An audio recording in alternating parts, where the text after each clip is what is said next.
Hey guys, welcome to another edition of the Ultimate Lineup. Tonight we have a special guest. I was just on his channel last month. We're becoming good buddies. So without further ado, let me bring on our special guest for Ultimate Lineup number 3. Hey Ray, how you doing? Hey Darren, how you doing? Thanks for having me on. Of course, thank you for coming. I appreciate it. Looking forward to this. This is something that really right up my alley. This is going to be really fun. Good. I'm glad. This is so far they've been fun. I'm sure this one will be just as fun. Super pumped to have you on. So just to avoid making this thing go super long, maybe we jump right into we'll start with catcher. Yeah. Okay, great. So, no shock. I'm sure a lot of people have probably already picked this guy, but I have the 68 Topps Johnny Bench rookie. I have that in a 5. Nice. I watched his career from pretty much the beginning, and you know, he did it all. Could throw like a cannon, could hit with power. 2-time MVP. What can you say? He was a great catcher. Yeah, greatest of all time. And then I think that's so, coming yeah. from a Yankees fan, right? So somebody should be saying Yogi Berra, but I'm saying Johnny Bench, greatest of all time. Without a doubt. All right. So first base, I went a little bit more modern. I have this guy third all time, only because I don't have the Gehrig or the Fox. So, but I got a 2001 Bowman Albert Pujols rookie at first base. Oh, nice. So I have that in an 8, and he just was a hitting machine. Mm-hmm. You know, he hit high 300s, 40 homers a year. Underrated defensive player, I think. He was not as bad as people might think he was, but he was pretty good, defensive player. I agree with you. Yeah, he was. I mean, he was. I have to put him in one of the top couple players that I watched play. Yeah, yeah. He's an amazing player. Looking forward to getting him in the Hall of Fame so that our rookies will maybe go up in value. Thing is, they probably won't because it's pretty obvious that he's getting in. It's not going to be a shock to anybody. Right. Right. But we could all hope. Yeah. Second base, I went again a somewhat modern. I have the 65 Topps Joe Morgan in a PSA 7. Nice, beautiful card. Thank you. Beautiful Little Joe, big red machine, 2 back-to-back MVPs. Can hit with power, great fielder, pretty much a 5-tool player at second base. Mm-hmm. I mean, I have only 2 other guys ahead of him, and that's Collins and Hornsby. But I kind of stuck with from kind of 47 forward. Okay. Except for the next guy. He's the only one I went with pre-war, and only because this guy at shortstop, I think doesn't get enough credit. I don't know if it's because the era he played in, but I have the greatest shortstop of all time as I have the 48 Leaf Honus Wagner. Nice. And that's a nice one, let me tell you. That's a beautiful card. That's a beautiful card. Yeah, he is. I mean, in my opinion, on my countdown, he was the number 1 shortstop of all time. Yeah. I love that Leaf because it kind of flies in the face of the whole theory of the T206 card. Right. Being banned because he didn't want kids collecting cards. Tobacco because he's got a big clump of chew in his mouth. Got a big chaw in his mouth right there. Yep. That's great.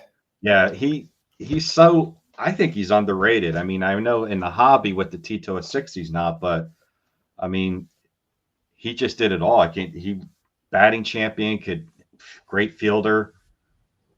Not much more you could say. He could, for back in the day, he could hit with power, right? For that time frame, yeah, absolutely. You have like 600-foot, left field ball or something, right? And absolutely. Triples was the power head, right? So he led the league in triples, like 5 times or something? A lot, yeah. I mean, next to Cobb, as far as at that era, I mean, those two were fighting. They were like total enemies. They were fighting each other all the time as far as batting champion in each league. And I don't know. I love Ty Cobb and everything, but I think Honus Wagner is just a little bit of a better player overall. My feelings, but yeah, exactly. When it comes to fielding and everything, I wouldn't. Yeah. Disagree overall, absolutely. Mm-hmm. Well, no shock being from Philadelphia is who I'm picking at third third Right. base, and that's the it's the George Brett rookie. No, I'm only kidding. It's the Mike Schmidt. I have You, that in an 8. oh, that's a great card. That's a beautiful looking card. Yeah, I lucked out with this. I bought it raw, and the guy I bought it from raw was like, "I'm telling you, it's going to get an 8. It's going to get an 8." And I'm like, "Yeah, sure, right." And it got an 8. I was so thrilled. Nice. But Schmitty, I watched his whole career from rookie year, and amazing player. I'm telling you, kid. He was in the beginning. It was just a dead pull hitter, hit for power. And when Pete Rose came over in '79, Pete actually made him a more complete hitter by stepping back a little bit further in the box. And instead of swinging and flailing at those low and away pitches and striking out, and instead of being just a dead pull hitter, Pete told him, step back in the box, and those balls now that are over the middle or a little far away, go hit them to the opposite field and hit them off the fence for doubles, and then pull the ones inside for homers. And that's what he did. And his average went from like a 250 hitter to like a 285 hitter. So he was a more complete hitter after Rose got there. He was just so freaking dangerous as a player. 3-time MVP. Just an awesome player. Yeah, didn't he led the league in what, home runs? 8 times. 8. So like second all time after Babe Ruth. Second to Babe Ruth. People were like, really? I'm like, yeah. It means he led the league more than Willie Mays or Mickey Mantle or Hank Aaron. Mm-hmm. So he just was a completely dominating player for over a decade. Mm-hmm. Yeah, he was great. Yeah, Gold Glove too. Had a rocket for an arm. Yes, he did. One of the first players would do the barehanded play. On the short hops to third. Swinging bunt type of play. I mean, he did it better than anybody. Barehanded and rocket. Oh, it was just amazing. Nice. Left field. This was tough for me. Some people might be like, nah, you can't pick this guy. But, man, this guy, I went with Barry Bonds in left field, and I have his 86 Fleer update and a Gem in 10. And nice. He just did it all. I mean, he was a 5-tool player with power, can hit for average, had a good arm, had great glove in the outfield. It was in my lifetime, it was probably the best. I mean, I didn't see Mantle or DiMaggio or Williams or Musial or any of those guys, but I mean, he was just superb. I mean, I know there's the thing hanging over his head, but still, I think if he didn't do steroids, he still would have been a 400 to 450 homer guy. He still would have won 3 MVPs instead of 7, which, he still was an unbelievable all around. I do believe that too, that if he didn't do roids, he still would have had unbelievable numbers. Not as great as what he has now, but I still think he would have pretty darn good numbers. Yeah, he would have been a first ballot Hall of Famer. Easily. I agree. And everybody knows that too, but I get the whole gist of it. I mean, I'd love to see where he'd be stolen base wise if he did steroids, because when you gain like 60 pounds, it slows you down a little bit. Totally slows you down. Yeah, he was. His father was the same way. He was a guy that could. I think his father has 300 or 400 steals, and they were the first to do that 30-30, hitting 30 homers and 30 steals. So they were. Bonds was a complete player. So that's a shame. Mm. Hey, it's a great pick. He best left fielder of my lifetime. Yeah. And in center field, I went with Willie Mays. And my oldest card I have in Mays is a 54 Bowman and a PSA 2. That's a great looking card. That's really well centered. Yeah, I lucked out. I got this about 5 years ago when it really wasn't going crazy, but I couldn't go with anybody else. I was like, do I go with Mantle? Do I go with Griffey? And Griffey was kind of close for me, but I just couldn't. There was just no way I would have got shot if I would have picked anyone else other than Mays in center field. There was no way. It's a great pick. Right field, I went with Hank Aaron, and I have his second year. Hope to get his rookie. I picked up his second year this year and a PSA 2, nicely centered one. It's a beautiful card. And yeah, great player. Is that a goal card for you at the National as rookie? No, not yet. I'm hoping next year to get the Aaron. This year, my goal is to get a Seaver rookie, Nice. um, and hopefully later on this summer to get a Pete Rose rookie. Nice. Those are great cards. Those are very iconic. The Yeah, I Pete Rose can't. I'm is a fun one, hoping. right? Because it's like Yeah. it's an ugly card. The color choices, Yeah. the floating heads.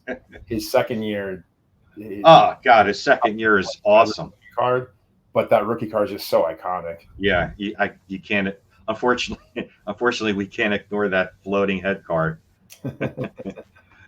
So at pitcher, if I had the Seaver, I would go with Seaver right-handed. And I thought of between Pedro and this other guy for right-handed pitcher, but another kind of a scandalous pitcher, but I still say Roger Clemens in my lifetime was the best right-handed pitcher I ever saw. I agree with you. I agree with So that's his '84 Fleer update rookie. you. He just like Bonds, right? Where Yeah, if he didn't take steroids, he would be a guaranteed first ballot Hall of Famer. yeah, He would have had, I mean, he might not have had quite as many strikeouts in his career because he probably wouldn't have been able to pitch as often and as long. and as long, right? But like his his dominance, it was just Yeah, yeah. out of control. Yeah, so he's a great choice. He wouldn't have won 7 Cy Youngs, but he would have won 3 or 4, and he would have. I still believe he would have got 300 wins, not 350. He wouldn't have gotten 4,500 strikeouts, but 3,500 strike. I mean, his numbers would have still been phenomenal. Yeah. He just held on longer and avoided injuries Mm. and pitched and got 7 Cy Youngs, which is crazy. Yeah, it's like Bonds with his MVPs. Yeah, and I think I agree with you. He's awesome and right like 4,000 strikeouts is great, but if you're a 3,000 strikeout, 300 win guy, that's a pretty solid career. Yeah, those two combinations, which I don't think we'll ever see again in my lifetime. That 300 wins is just getting really, really tough. There might be one guy out there now that has a shot, but he's getting up there. He's already up there, and that's Verlander. I think he needs like 40 more wins, but even if he does get it, Verlander, that'll definitely be probably the last one for a very long time. Oh, That's a shame. It is. It is. I mean, you see some of these guys. Like can't remember who I was looking at. One of these modern pitchers, he had, he led the league in strikeouts a few years ago. I can't remember who it was. He led the league in strikeouts, and he had 0 complete games for the season. Yeah. So his record's pretty phenomenal. I think he's got like 260 career wins. He's over 3. He's got three no hitters now. I think, if not mistaken, 3,000 strikeouts. So, this next guy for a left-handed pitcher. Now, I don't know why this guy's not getting enough credit, and this isn't me being a homer. A lot of people I understand are going with Spahn and Koufax, but I saw this guy pitch for a lot of years, and I have Steve Carlton as the best left-hander ever. And the only guy I might put over him is Randy Johnson, and I have his rookie in a 7. And beautiful. That's a great card. Let me tell you, I don't think I ever missed a game of lefty pitching, and he was so dominating. Dominating. His slider to left-handed batters, to like guys like Willie Stargell and Dave Parker, they used to say it was like drinking coffee with a fork. I mean, they just couldn't hit him. He was so unbelievably unhittable. His average game would be 9-10 strikeouts every game. Would have 10 complete games a year. Over almost 300 strikeouts every single year. 4 Cy Young Award winners. And I'm not sure why, but I saw his career. Koufax, I can't put him number 1 because of, he did it for 6 years. He pitched 12. His first 6 were not good. His last 6 were legendary. Mm. So it's just not enough time for me. So the only 2 that I put right with Carlton is Randy Johnson and Warren Spahn. And I saw a lot of Johnson. I didn't see Spahn, but I saw every lefty game, and he was just unbelievably fantastic. So closers, I went with two closers, one from the left side, one from the right side. And this guy it's a disgrace. He's not in the Hall of Fame, and I think he will eventually. I have the 94 Bowman's Best Billy Wagner and a 10, and he should be getting in very soon. I think he's got 1 year left on the ballot. He's the all-time saves leader for left-handed pitchers. He's got over 400 saves, which is remarkable. So he's been climbing up the ladder each year. Yep. With the ballot, he's been going up and up. I think last year he was in the high 60s. So, he'll definitely should get in. Yeah, I think he has a really good shot this coming year. Yeah, without a doubt. I went with the obvious. I went with the 92 Bowman Mariano Rivera for the right-handed closer. Nice. It was close. I'm going to be honest, and people are going to probably roll their eyes. It's real close. One of the greatest closers I ever saw was Dennis Eckersley. Dennis Eckersley was lights out, and he deserves. He's like my second choice after Rivera was Eckersley. I know, Trevor Hoffman's second in saves, but Eckersley won a Cy Young, won an MVP, I think in 1992, which is rare. Oh, yeah. And he was just like you could just put your glove down when he came in. The only time I saw him get beat was against Kirk Gibson in the '88 World Series, but I just never. When he came in, he was just completely unhittable.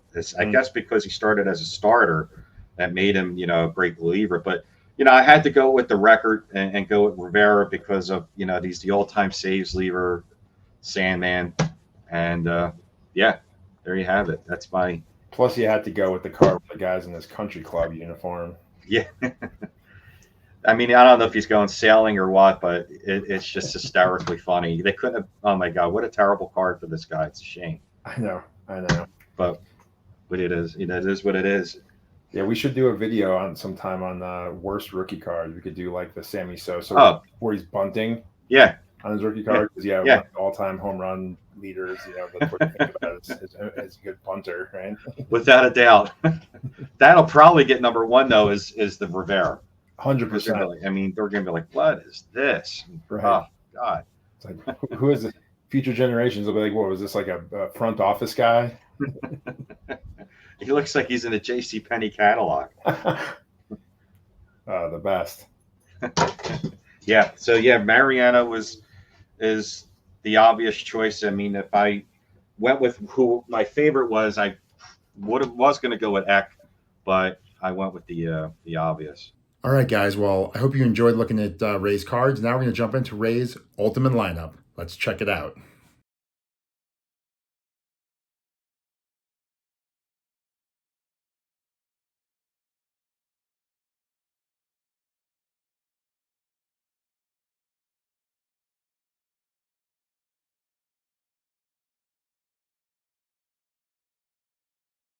All right, guys. Well, I hope you like that ultimate lineup. Let's continue the conversation. Ray and I actually had a really good conversation for the next 10 minutes or so. So hope you guys enjoy. Let's check it out. My only one that's questionable is lefty, is Carlton for greatest left-hander. I'm curious to see what people think. I mean, I've seen rankings and he's like fourth in left-handers, and I'm like, that's wrong. I'm telling you. I've seen people put Whitey Ford ahead of him. I'm like, they're crazy. They're nuts. Yeah, no, he was most when you look at lists of the best lefties, I agree with you. They usually Carlton's top 5. Yeah, 4,000 strikeouts. He was the all-time strikeout leader. It was between him and Nolan Ryan for like every year they were going back and forth. Mm-hmm. 1 year, I mean, literally was changed during the season too. Like Ryan would pass Carlton one night, and the next night Carlton would pass Ryan. It was hysterical. Every night they were both like, who was in first and second. I remember when they both passed Walter Johnson, and they literally were changing like night by night. It was funny as hell. Yeah. Oh yeah. But I know, right? Because that was because when they passed him, it was actually, I think, surprising a lot of people because it was not early in their careers, but it wasn't like it was clearly not like the twilight of their careers, right? Right. So that was definitely a fun time, right? Watching these two guys both break the all-time record and then just keep going back and forth for years. Yeah. For like 3 years in a row. I think they passed Johnson around 82 or 83. And they were just, I remember watching, said, well, Nolan Ryan just passed Carlton tonight. And then Carlton next night passed Ryan. And then I think Ryan just, he outlasted Carlton, but then Ryan just kept on going like a beast. And 5,700 strikeouts is something that I think will never be broken. No, I mean, that's, if you think about just the number of seasons you have to play to do that. Yeah, easily. Yeah. That'll never be broken. Yeah, it's one of those cool records. It's like, Cy Young's wins or something. Where it's like, one of those unbreakable ones. Cy Young's wins. Nolan Ryan's 5,700 strikeouts. That's way up there. Joe DiMaggio's 56. Those three. And there's a few others that are just unbreakable. Ricky's 1,400 steals is probably not going to get touched. Nowhere near touched. Well, I take that back. With the new glove things and the bigger bases, maybe somebody will, get back into stealing at some point. Yeah, I know I know Ella De La Cruz is going crazy this year, but they're like, he's on pace for 100. I'm like, yeah, but the record's 130. Right. Right. Like Ricky Henderson. Exactly. And you have to be consistent a lot. I mean, Ellie can maybe he'll get 100, maybe he won't, but like he'd have to do that for quite a while to be in the, be in right. The thing. He's got to like tear it up Ricky did it for like what, 20 years? Yeah, 20 or more or longer. He played 24 seasons, and 20 of them he stole quite a bit. Like he stole a lot of bases. There are a few where he was had a little injury or getting old. Right. But for the most part, he's very consistent with that. And consistently over 100 too each year. So, there's records that I just don't see getting touched right now, for sure. Especially Nolan Ryan's 5,700. Wow, that's just crazy. Yeah, I agree. I think any record, what record I know will never be touched, or some of those complete game records from, the old Hoss Radbourn was at 1894 or something. Yeah. He had like he had 60 wins. He had like 74 complete games.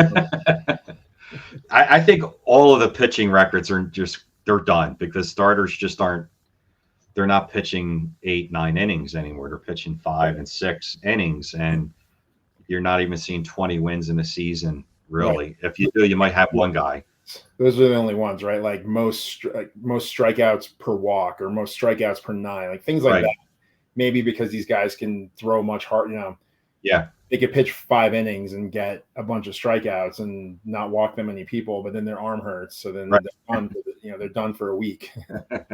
That's true. And with strikeouts being way up with hitters swinging with launch angle, 3,000 I think was always a great milestone, but I think that's going to be not that hard to get because strikeouts are way up. Oh yeah. With hitters and pitchers. So oh yeah. So who knows? Maybe someone will get 5,700, but like you said, they're not pitching enough.